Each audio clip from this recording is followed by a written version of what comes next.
जय हिंद साथियों, स्वागत है आप सभी का फिर से हमारे आज के इस क्लास में। और देखिए, आज हम बात करेंगे बिहार दरोगा सिलेबस को लेकर। तो यहाँ पे लिखे हैं, शायद आपको नहीं दिखता होगा, यहाँ लिख देते हैं बिहार दरोगा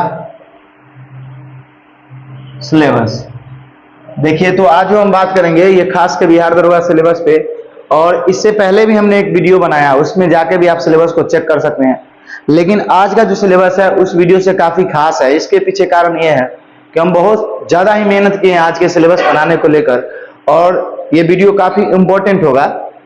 तो आप शुरू से लेकर लास्ट तक देखिए, आपको बहुत कुछ इसमें नया देखने को मिलेगा। इससे पहले हमने जो वीडियो बनाए थे सिलेबस पे, वो काफी अच्छा चला था, क्योंकि उस समय में एग्जाम भी था दरोगा का, कुछ ही दिनों में होने वाला। तो आपसे यही रिक्वेस्ट है कि अभी बहुत सारे लोग हैं कि दरोगा का वैकेंसी उनको लग रहा है कि नहीं आएगा। इतना बात तो कंफर्म है कि वैकेंसी आना तय है। तो आप अगर तैयारी कर रहे हैं तो इस वीडियो को देखिए, बाकी दोस्तों में भी शेयर कीजिए, जिससे क्या होगा कि उनको लाभ भी मिलेगा, समझे। तो इस वजह से हम आपको बोलते हैं कि वीडियो को जितना हो सके उतने दोस्तों में शेयर कर दीजिएगा जो दरोगा की तैयारी करते हैं। इससे क्या होगा, उनको भी लाभ मिलेगा और इससे हमें भी थोड़ा सा बेनिफिट्स मिल जाएगा। तो चलिए देर न करते हम बात करते हैं। अगर हम बात करें इतिहास की, देखिए कहीं पे बोर्ड खाली नहीं है कि हम लिख पाए। आपका यहाँ थोड़ा याद रखिएगा, आप हिटलर के बारे में जाने, ये लिखा हुआ है। इससे पहले हम अदर को मिटा के यहाँ पे कुछ चीजों को आपको समझाते हैं। देखिए, हम आपको क्या समझाना चाहते हैं, समझाना ये चाहते हैं कि जब भी आपका बिहार दरोगा का एग्जाम होता है, बिहार दरोगा का एग्जाम होता है, तो इसमें आप देखिएगा तो एक तरफ पूछा जाता है आपका जीके और एक तरफ पूछा जाता है क्या, जीएस। जीएस को यहाँ पे जनरल साइंस समझिएगा थोड़ा।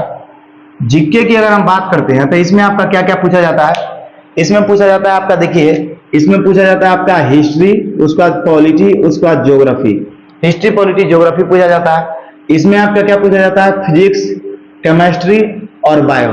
तो अगर बात कीजिएगा हिस्ट्री, पॉलिटी, ज्योग्राफी का, तक एग्जामिनर क्या करता है, कभी कभी अगर हिस्ट्री से आपका 15-17 क्वेश्चन दे दिया है तो फिजिक्स और पॉलिटी और ज्योग्राफी से क्या करेगा, 12-11 क्वेश्चन देगा, समझे। तो इन तीनों में से किसी एक से 15 प्लस क्वेश्चन देता है, बाकी 2 सेक्टर से कम कर देता है, समझे। लेकिन इन तीनों का वेटेज एग्जाम में काफी ज्यादा रहता है, और अधिकांश तो एग्जाम में देखने को यह मिला है कि हिस्ट्री का ही ज्यादा रहता है। तो आप समझ गए बातों को। तो अब बातों को जब समझ गए तो हम चलते हैं। आपको पता होना चाहिए कि हमारा जो इतिहास है वो टोटल 3 भाग में बटा हुआ है। इतिहास कितने भाग में बटा हुआ है, 3 भागों में। एक प्राचीन इतिहास, एक मध्यकालीन इतिहास और एक आधुनिक इतिहास। इसको हम भारत के नाम से जानते हैं, प्राचीन भारत, मध्यकालीन भारत और आधुनिक भारत। एक बात और समझिए, सिलेबस को जानने से पहले आप अगर एग्जाम की तैयारी कर रहे हैं तो अच्छे तरीका से करिए, नहीं तो फिर तैयारी ही छोड़ दीजिए। क्यों? क्योंकि समझिए, आपको अगर लग रहा है कि हम सब चीज करते हुए एग्जाम को निकाल सकते हैं, जॉब ले सकते हैं, तो ये सोचना बंद कर दीजिए। क्योंकि बहुत सारे ऐसे लोग हैं जो सब कुछ छोड़ के, सब कुछ भूल भुला के, गर्लफ्रेंड, बॉयफ्रेंड, ये फ्रेंड, वो फ्रेंड, हर चीज को भूल के तब जाके कहीं ना कहीं वो तैयारी कर रहे हैं और लक्ष्य को अपने प्राप्ति कर रहे हैं। तो आपको भी बहुत चीजों को मोह माया त्यागना पड़ेगा, है कि नहीं। अपने जीवन में 1 साल तक आप इतना मेहनत कीजिए, इतना मेहनत कीजिए कि आपके जिंदगी का, पूरे जीवन भर का वो साल सबसे ज्यादा महत्वपूर्ण रहे और आपको मरते दम तक वो साल याद रहे। ऐसा मेहनत कीजिए। 1 साल अगर लगातार मेहनत करते हैं तो आने वाला 65 साल, आने वाला आप तो 65 साल आप नहीं जिएगा, क्योंकि 20-25 साल के तब होइएगा। तो आने वाला आपका 40-45 साल आपका गुलाम हो जाएगा। अगर 1 साल आप सही से मेहनत करते हैं तो ये 1 साल बाकी 45-50 सालों को गुलाम कर लेगा। तो आप सोच लीजिए कि आपको कैसे जीना है, नहीं तो इसी तरह जीते रहिएगा तो बस आपका लाइफ चौपट हो जाएगा, कुछ नहीं हो पाएगा। तो जीवन में अगर कुछ अच्छा करना है तो उसके लिए आपको बहुत बुरे चीजों से गुजरना पड़ेगा, और वो है मेहनत। और मेहनत ऐसी चीज है जो आपको, मतलब लोगों को अच्छा लगता ही नहीं है, और जिसे अच्छा लगता है वो आगे जाके आराम और सो आराम का जीवन बिताता है। तो दरोगा बनना इतना आसान थोड़े है, समझिए बातों को। हम आपका जब भी सिलेबस तैयार करते हैं बहुत मुशक्कत करते हैं, उसके बाद तैयार करते हैं। क्यों? क्योंकि जो सिलेबस में बदलाव हुआ है उसको भी हमने इसमें ऐड किया है। देखिए, तो हम सबसे पहले बात करते हैं प्राचीन इतिहास का। प्राचीन इतिहास की अगर बात किया जाए तो इसमें देखिएगा, प्राचीन इतिहास में हड़प्पा सभ्यता, महत्वपूर्ण स्थल व प्राप्त अवशेष। मतलब देखिए, यहां से हम कहना यह चाहते हैं कि हड़प्पा सभ्यता को हम सिंधु घाटी की सभ्यता के नाम से भी जानते हैं। तो हड़प्पा सभ्यता को सिंधु घाटी की सभ्यता कहते हैं। तो सिंधु घाटी की सभ्यता से हर हमेशा एग्जाम में 1 या 2 क्वेश्चन कंफर्म आता है, कभी कभी 3 क्वेश्चन भी आता है, लेकिन 2 या 1 क्वेश्चन आना कंफर्म है। तो सिंधु घाटी की सभ्यता आपको अच्छे तरीके से पढ़ना है, मतलब कौन चीज कहां से कौन अवशेष मिले हैं, मतलब सिंधु घाटी सभ्यता के जितने भी शहर है वो किस नदी के किनारे हैं, कहां से कौन सी चीज अवशेष मिला है, उस मतलब उस समय के लोग क्या खाते थे क्या पीते थे, उनका रहने का क्या साधन था, किस तरह का व्यवस्था था, इसको लेकर क्वेश्चन बनता है। तो सिंधु घाटी की सभ्यता काफी इंपॉर्टेंट है, आपको पढ़ लेना है। उसके साथ साथ आपको वैदिक सभ्यता को पढ़ लेना है। वैदिक सभ्यता में देवताओं के बारे में क्वेश्चन पूछ लिया जाता है, तो वैदिक सभ्यता के भी आपको इग्नोर करना बिल्कुल नहीं है। अब हम आगे बात करते हैं। देखिए आगे आपको हिंदू, यूनानी, शक, पल्लव, कुषाण पढ़ना है। तो पल्लव यहाँ पे उतना इंपॉर्टेंट नहीं होता है, इसलिए नहीं लिया है। तो हिंदू, यूनानी, शक और कुषाण आप देखिएगा तो आपको हम बताते हैं 1275 के पीटी या 2213 के मेंस में आपका पूछा है, 1275 के मेंस में कि डेमीटिरियस के आगमन के समय मतलब यहाँ पे राजा किसका था। तो कौन से कुछ नाम है, अभी हमको याद नहीं आ रहा है, वो मतलब किस डेमीटिरियस किसके समकालीन था। तो मौर्य वंश का कोई राजा था जिसके समकालीन था, समझे, ये क्वेश्चन आपका आया हुआ है। तो इसलिए हिंदू, यूनानी आपका इंपॉर्टेंट हो जाता है। हिंदू, यूनानी से आपका एक और क्वेश्चन की बात करें तो और क्वेश्चन आया है कि जो मतलब जो गंधार कला है वो किसका किसका मिश्रण है। गंधार कला के बारे में तो इंडियन और उसके बाद एक मिश्र कला का मिश्रण है, ये क्वेश्चन आया हुआ है एग्जाम में, तो आप हिंदी, नानी को नहीं छोड़ सकते हैं। उसके बाद देखिए शक के रुद्रदामन प्रथम काफी महत्वपूर्ण शासक थे, और शक के मतलब गिरनार अभिलेख से भी क्वेश्चन आया हुआ है, तो इसलिए शक भी आपका काफी इंपॉर्टेंट माना जाता है। उसके बाद देखिए कुषाण से भी काफी इंपॉर्टेंट है, तो कुषाण के अंदर देखिएगा तो जो कनिष्क थे वो काफी ज्यादा पावरफुल शासक थे, कनिष्क। तो कनिष्क की बात करें और कनिष्क के समय में चरक रहते थे, तो चरक के बारे में क्वेश्चन पूछा गया है आपका 1275 के मेंस में, समझे। उसके बाद कनिष्क के बारे में कई बार क्वेश्चन पूछा गया है, तो इसको भी आप इग्नोर नहीं कर सकते हैं। कुषाण, तो यहां से हिंदू, यूनानी, शक और कुषाण के बारे में आपको अच्छे तरीके से पढ़ना है। उसके बाद अगर हम आगे चले तो देखिए भारत व विश्व की मूर्तिकला शैली, देखिए जैसे में मूर्तिकला किस किस शैली में बनता था, इस शैली को आपको पढ़ना है। अगर हम नेक्स्ट बात करें, कुछ ऐसे वंश है, ऐसा नहीं कि प्राचीन भारत में आपको सभी के सभी पढ़ना है, कुछ नहीं, जो हम बता रहे हैं वही पढ़ना है। मौर्य काल के बारे में आपको पढ़ लेना है, क्योंकि मौर्य काल से क्वेश्चन आते हैं। उसके बाद सबसे इंपॉर्टेंट आपका गुप्त काल, उसके बाद आपका कुषाण काल, हम जस्ट पीछे बताए हैं। तो मौर्य काल, गुप्त काल और कुषाण काल, ये तीनों को आपको काफी अच्छी तरीके से पढ़ना है। और उसके साथ साथ क्या करना है कि इनके दरबार में बहुत सारे विद्वान रहते थे। जैसे में देखिएगा चंद्रगुप्त मौर्य के समय में चाणक्य, कौटिल्य, विष्णुगुप्त काफी मतलब विख्यात व्यक्ति थे। उसके बाद गुप्त काल में देखिएगा चंद्रगुप्त द्वितीय के समय में नवरत्न रहा करते थे, उसी में से आपका कौन थे, आर्यभट्ट थे। उसके बाद आपका नागार्जुन वगैरह थे। तो ये सब काफी विद्वान व्यक्ति थे जो इनके दरबार में रहते थे, ब्रह्म में ही रहते थे। तो इन सबों से क्वेश्चन भी बनता है। उसके बाद देखिएगा कुषाण के समय में चरक रहते थे, धनवंतरी रहते थे। तो इन सभी से क्वेश्चन कई बार पूछा गया है, तो ये सबको आप इग्नोर नहीं कर सकते हैं। हो सके तो आप पूरा डेप्थ में पढ़ सकते हैं, हम आपको पढ़ा भी देंगे। तो इस तरीका से आपको पढ़ना है, जितना हम बता रहे हैं अगर आप इतना को पढ़ लीजिएगा तो 80% सिलेबस कवर हो जाता है आपका, 75 से 80%। और बाकी जो क्वेश्चन बच जाता है वो सब तुक्का मारता है, इस बात को समझिए आप, है कि नहीं। आप भी तुक्के मारिए, सामने वाला भी तुक्का मारेगा। तो इन चीजों को, सिलेबस को समझिए। ये नहीं सोचिएगा कि सर और पूछता है आप तो छोड़ दिए, बोक्का मानुस, कुछ नहीं छोड़े हैं। आप ये समझिए कि जो हम छोड़े हैं वो पूछता है तो किसी से बनता ही नहीं है, बस इस बात को मानिए आप।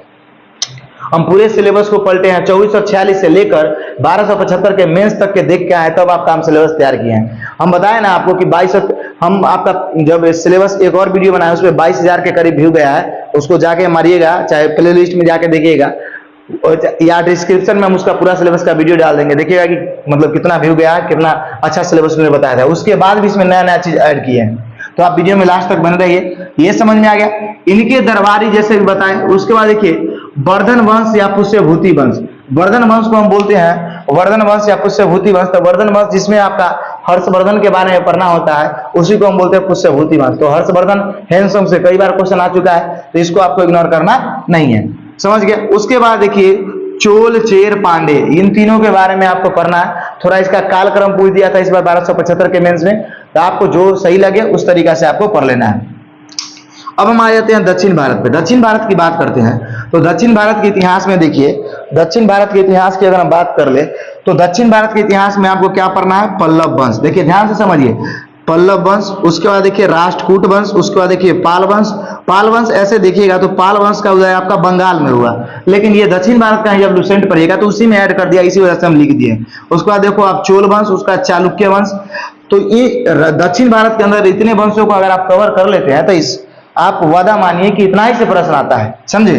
उसके बाद देखो इसमें और आपको क्या नया चीज करना है, इसमें जितने भी शासक हुए वो कहीं ना कहीं मंदिरों का निर्माण किए हैं। तो किस मंदिर को, उस मंदिर कौन से स्थान पे है, कभी कभी ये भी पूछ लिया जाता है कि ये मंदिर कहाँ है। जैसे मैं आपको पूछेगा कि दक्षिणापथेश्वर का मंदिर कहाँ है, सॉरी आपसे पूछेगा कि कैलाशनाथ मंदिर कहाँ है, ऐसा ही क्वेश्चन आता है। तो सभी मंदिर स्थान व शासक जिसने उसको बनवाया मंदिर को दक्षिण भारत के शासकों में आपको मिल जाएगा, वो पढ़ लेना है। उसके बाद देखिए दक्षिण भारत के कुछ ऐसे भी शासक होते हैं जिनका नाम आपको दे दिया जाएगा और पूछेगा कि बताइए किस वंश से संबंधित है। जैसे में हम आपको एक बोलते हैं नरसिंहवर्मन प्रथम, बताइए किस वंश से संबंधित है, पल्लव वंश से संबंधित है कि नहीं। उसके बाद पूछेगा राजराज प्रथम किस वंश से संबंधित है, देखिए नरसिंहवर्मन प्रथम, राजराज प्रथम, दोनों का ससुरा का नाम सेम ही लगता है लेकिन दोनों अलग अलग वंश है।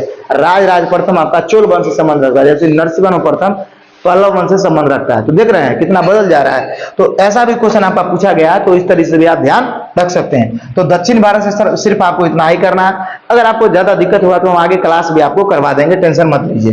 तो आशा करते हैं कि आप प्राचीन भारत के सभी पहलुओं को अभी तक समझे होंगे। अब हम बात करते हैं आगे।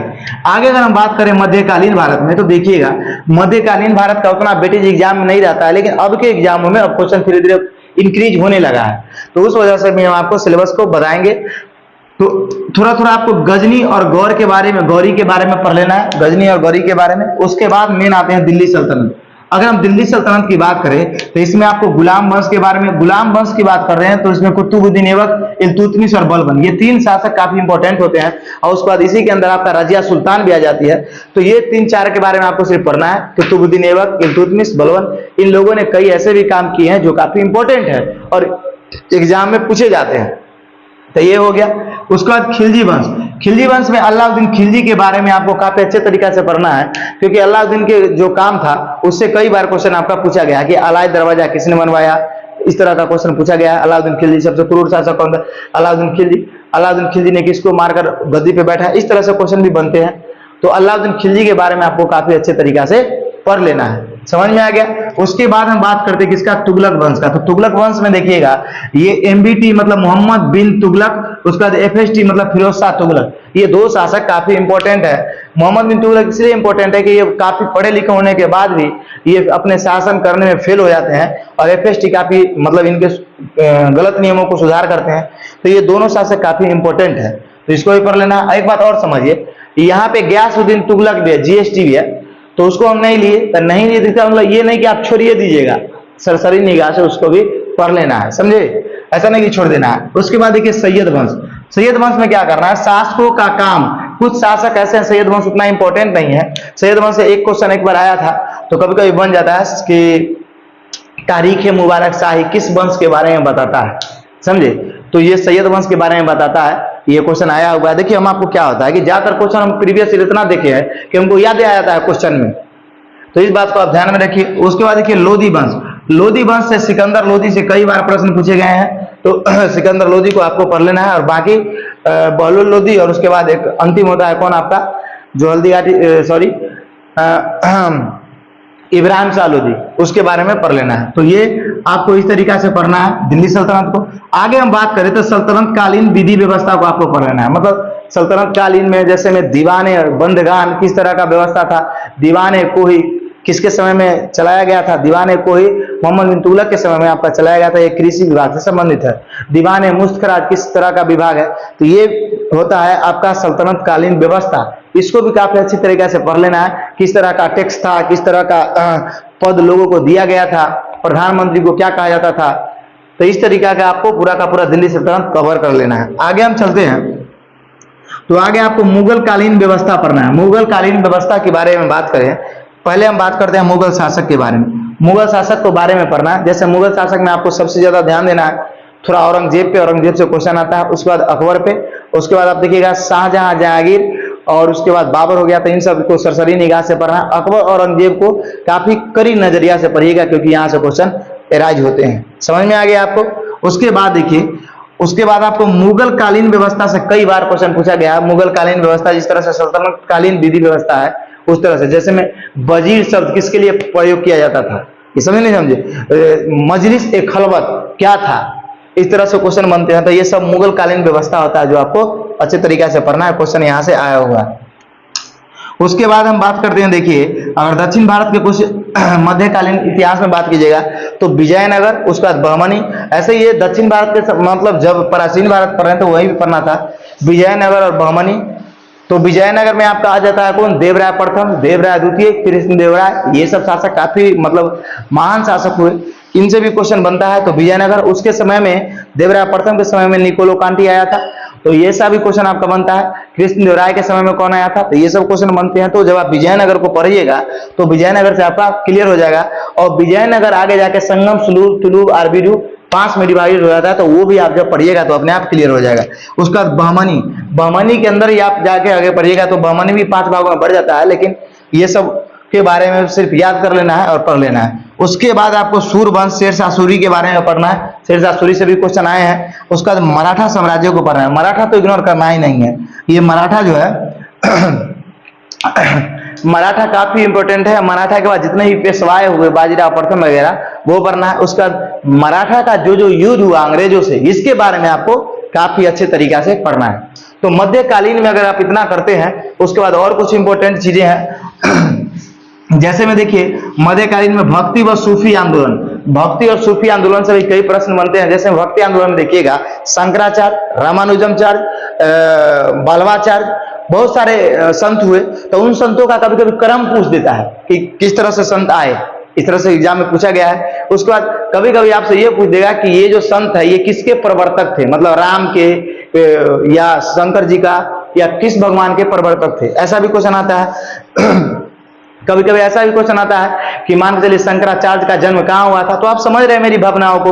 तो भक्ति आंदोलन से ऐसा प्रश्न पूछेगा। देखिए आप नए हैं इसलिए हमको थोड़ा समय लगता है, आपको समझाना पड़ता है। कहीं अगर टिक लगा के जाना पड़ता तब कोई दिक्कत नहीं था, है कि नहीं। तो आप सभी तरह के हमारे वीडियो देखते हैं हमारे साथी, तो सबको समझाना पड़ता है। आपसे फिर से एक रिक्वेस्ट है, वीडियो का व्यू बहुत कम जाता है, और जितना कम जाता है हम उतना ज्यादा मेहनत करके आते हैं कि वीडियो का व्यू जाए। लेकिन इसमें गलती आप लोग का नहीं, गलती हमारा भी है, क्योंकि सबसे बड़ा गलत हम ये कहें कि 4 महीना वीडियो लगातार नहीं बनाए, तो किसी का भी चैनल गड़बड़ हो जाएगा। लेकिन आपसे रिक्वेस्ट है कि चैनल बैठा हुआ है उसको आप लोग चाहिए तो उठा सकते हैं। आपको हमारा वीडियो अच्छा लगता है, जरूरी अच्छा लगता होगा, इतना बात तो कंफर्म है। नहीं अच्छा लगता है इसका मतलब दरोगा आपको बनने का मन नहीं है, समझे। आप ये वीडियो को किसी भी टीचर को जाके दिखाइए, वो बता देंगे कि कैसा बता रहा है, नहीं बता रहा है।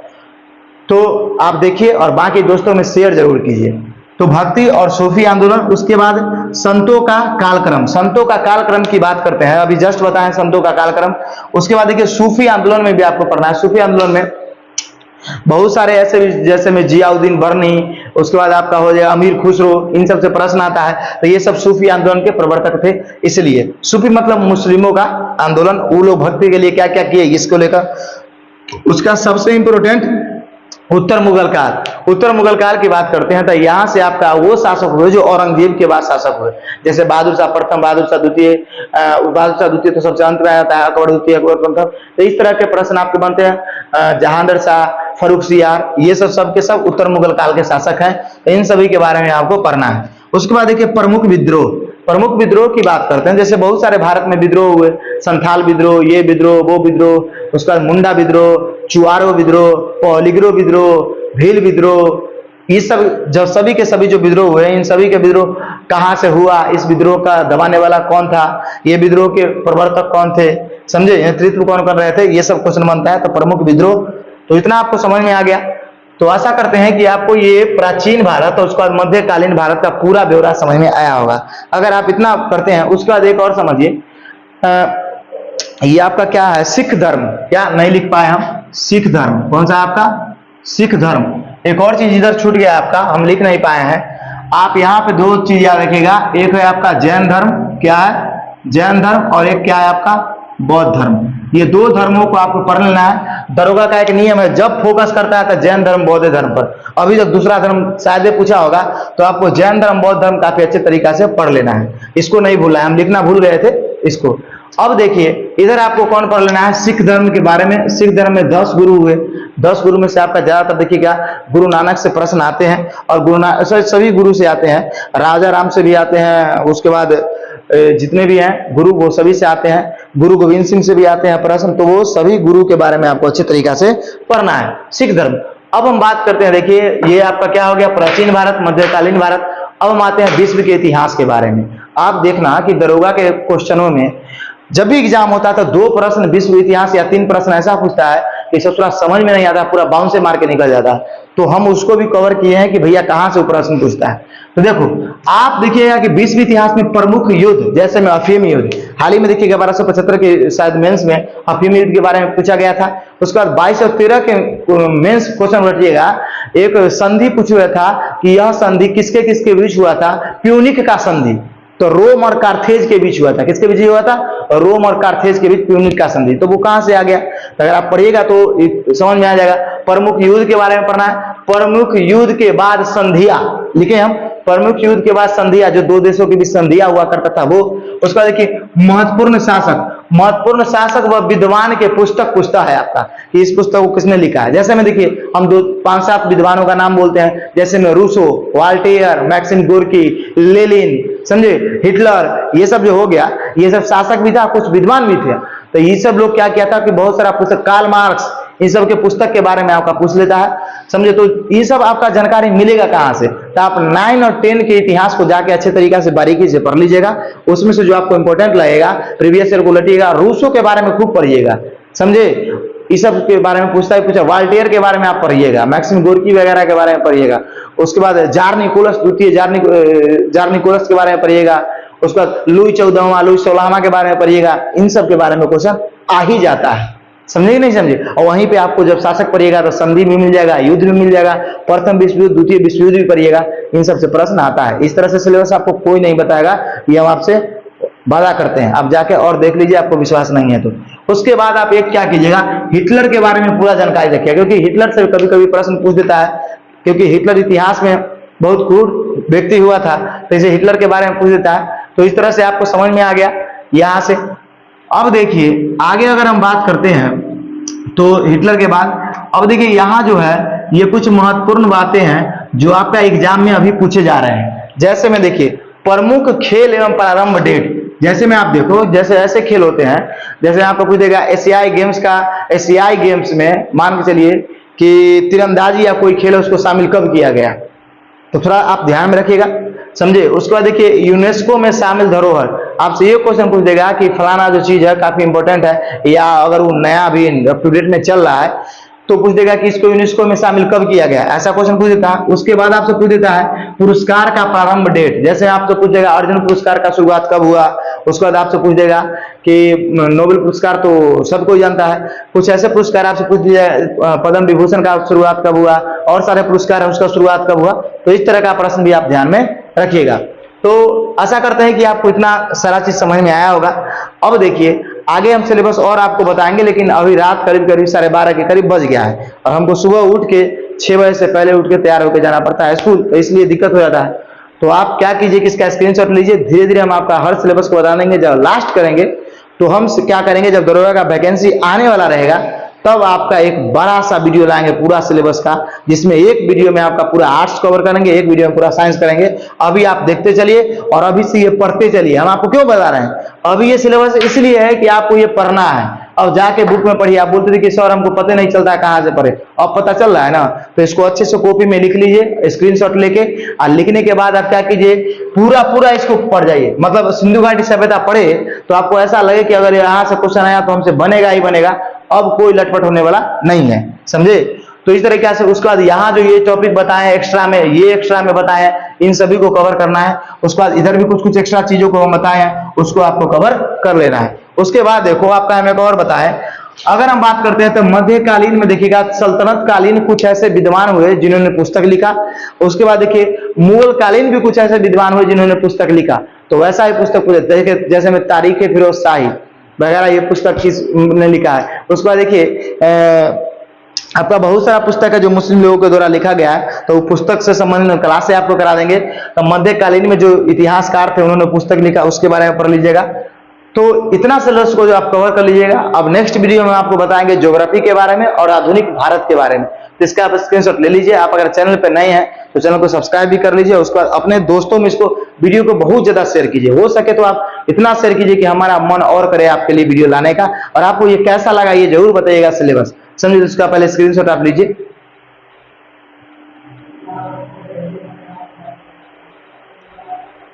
तो आशा करते हैं कि आपको ये समझ में आई होंगी। और उसके बाद आप क्या कीजिए कि आप अपने कॉपी में इसको नोट कर लीजिए और एक एक चीजों को बारीकी से अभी से पढ़ते जाइए। और आप वादा रखिए कि जब दरोगा का एग्जाम होगा तो आपका स्कोर सबसे बेटर और सबसे अच्छा होगा। समझे? तो चलिए, तब तक के लिए जय हिंद, जय भारत। मिलेंगे आपसे अगले क्लास में।